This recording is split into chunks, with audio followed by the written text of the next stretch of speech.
Alam niyo ba na ang pinaka-swerte na mga tao ay ang mga Israelites? So, bakit mga Israelites? And sino ba itong mga Israelites na to? So, ang mga Israelites ay yan yung mga generations, yung mga lahi ni na Abraham, Isaac, and Jacob.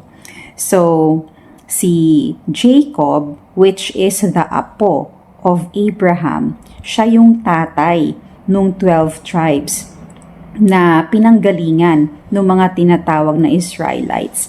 So, bakit Israelites? Because Jacob was Jacob before, tapos pinalitan ni God yung name niya, ginawang Israel. So, kaya yung mga future generations niya ay tinatawag na Israelites. So, bakit sila maswerte? Kasi sila yung chosen people ni God. So, di ba nandun sila sa Egypt, sila ay mga slaves ng mga Egyptians. But then, God did everything para mapalaya sila, para mapaalis or mapalaya sila from Egypt. Tapos, di ba ang daming mga ginawang ni God para mapalaya sila? So, one of those ay yung 10 plagues. Diba yung 10 salot na pinaranas ni God sa Egypt para palayain sila or paalisin sila ni Pharaoh sa land of Egypt. Kasi nga, habang nandun sila, habang hindi sila pinapalaya, ay gumagawa si God ng mga salot, nagbibigay si God ng salot, mga salot, dun sa lupain ng Egypt para paalisin sila and para makalaya sila. And do you know that there were lots of miracles and good things that God did for the Israelites while they are traveling from Egypt, and habang nandun sila sa wilderness hanggang sa dumating sila sa promised land. And the sad part is, itong mga Israelites ay hindi nila na-appreciate yung mga ginagawa ni Lord sa kanila. So, di ba, if you are aware of the story about the parting of the Red Sea, di ba? Hindi siya daily occurrence. Impossible siya. Biruin mo yung ocean na yan ay hahatiin para lang magkaroon ng dry land sa gitna at para makatawid yung mga Israelites. That's very impossible. Diba?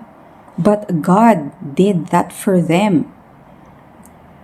Tapos, itong mga Israelites na to, every time na meron silang mararamdamang hirap, konting hirap, nawawalan agad sila ng faith kay God. So, di ba meron pang instance na yung nagrereklamo sila because napaka-init and sometimes napakalamig because they were traveling sa wilderness. So, ang ginawa ni God, nagbigay siya ng clouds habang sila ay naglalakad sa mainit para hindi sila mainitan. And then, kapag malamig naman sa gabi, God gave them like a fire para maging warm yung pakiramdam nila. Diba? So, napaka-impossible at kung tutuusin mo, honored ka kasi God did the impossible para lang maging comfortable ka.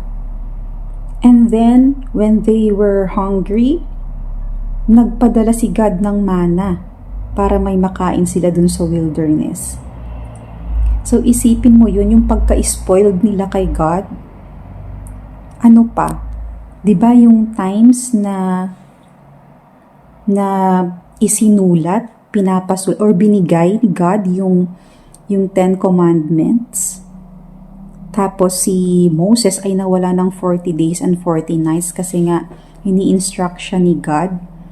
Itong mga Israelites, nawalan agad sila ng faith kay God and kay Moses. Sabi nila, ano ba naman yan? Baka patay na si Moses, parang pinabayaan na tayo dito. Gumawa tayo ng sarili nating Diyos na magtatawid sa atin or magdadala sa atin, mag-free sa atin papuntang promised land na sinasabi.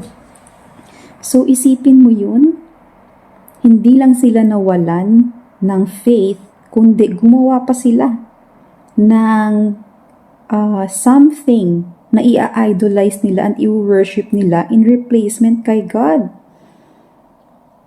Di ba yan nga yung unang commandment? And for ikaw, para sa isang tao, sabihin na natin na wala pa yung commandment na yun. Kasi, di ba nga, kaya si Moses nawala ng 40 days and 40 nights is because of the commandments na binigay ni God sa kanya. And then, pero ikaw, if you are appreciative, if you are grateful of that someone who created you, who takes care of you, mawawalan ka ba ng loyalty sa kanya? Yan na lang ang kaya mong ibigay. You have nothing. Just like the Israelites, you have nothing to offer. Yan na lang yung maibibigay mo. You praise Him, you worship Him, pero hindi mo pa ginawa. And worse, gumawa ka pa ng replacement. Di ba? Napakasakit yun kay God. And you know what? Parang ganyan tayo sa mga Israelites. Kasi isipin mo, with all the sufferings, with all the bad experiences, God is still there and He helped us to survive, to surpass all those sufferings. Tapos, ang dami niyang mga blessings na binibigay sa atin, whether we ask for it or not. May mga blessings siyang binibigay sa atin. Sometimes nga, hindi natin alam, blessings pala yun. Diba?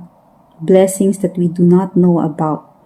Pero tayo, konting hirap lang, konting pag-aantay lang, nawawalan agad tayo ng faith. Tapos nagda-doubt na agad tayo, totoo ba si God? Totoo ba si God? Sa dinami-dami ng mga bagay na binigay niya sa'yo, and sa dinami-dami ng mga sufferings that we're in, He helped you surpass it, survive it. Pero ikaw, yung faith mo, pag ganun-ganun, on-off, on-off, on-off.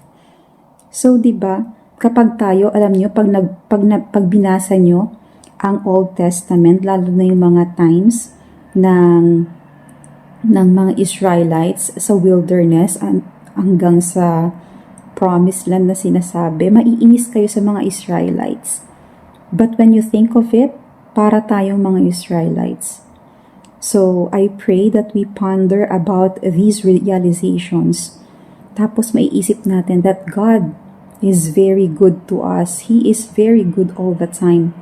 Minsan lang hindi natin nararamdaman kasi He let us suffer. He let us wait. But remember, God makes everything beautiful in His time. Hindi ibig sabihin is feeling mo kailangan mo na yan ngayon, talagang kailangan mo na yan. You don't know. He only knows. God only knows His plan and His timeline. So trust in the Lord with all your heart and lean not unto your own understanding. Thank you po for watching. God bless you. God bless us po.